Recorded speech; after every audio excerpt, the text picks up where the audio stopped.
Today we will examine aphorism number 7 of Epictetus, Enchiridion. As in a voyage, when the ship is at anchor, if you go on shore to get water, you may amuse yourself with picking up a shellfish or a mushroom in your path, but your thoughts ought to be bent towards the ship, and perpetually attentive, lest the captain should call. And then you must leave all these things, that you may not have to be carried on board the vessel, tied up like a sheep. If instead of a mushroom or a shellfish, such a thing as a wife or a child be granted you, there is no objection. But if the captain calls, run to the ship.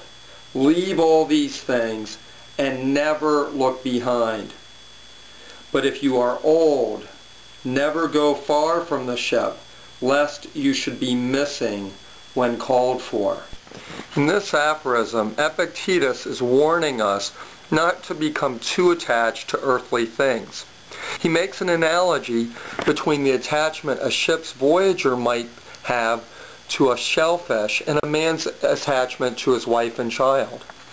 All these things lay outside our internal spirit and thus are of an impermanent nature, not subject to our ability to control.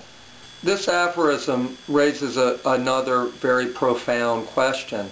To many people, the captain that Epictetus refers to is none other than a personal and living God. Is a belief in God fundamental to Stoicism? This is a very intriguing question to me personally, because I am an agnostic verging on atheism.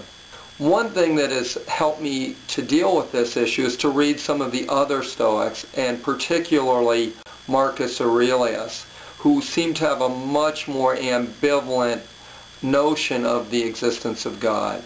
A lot of his meditations, you get the idea that he is trying to make a case for Stoicism regardless of whether a God exists or not. I'll read you just one short passage that indicates that, and I find this to be one of his most important ones.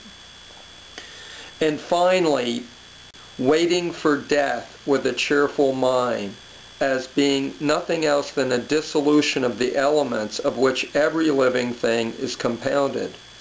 But if there's no harm to the elements themselves in each continually changing into another, why should a man have any apprehension about the change and dissolution of all the elements?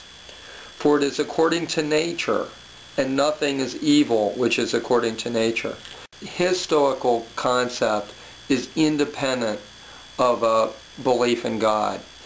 To me, that's actually pretty good news.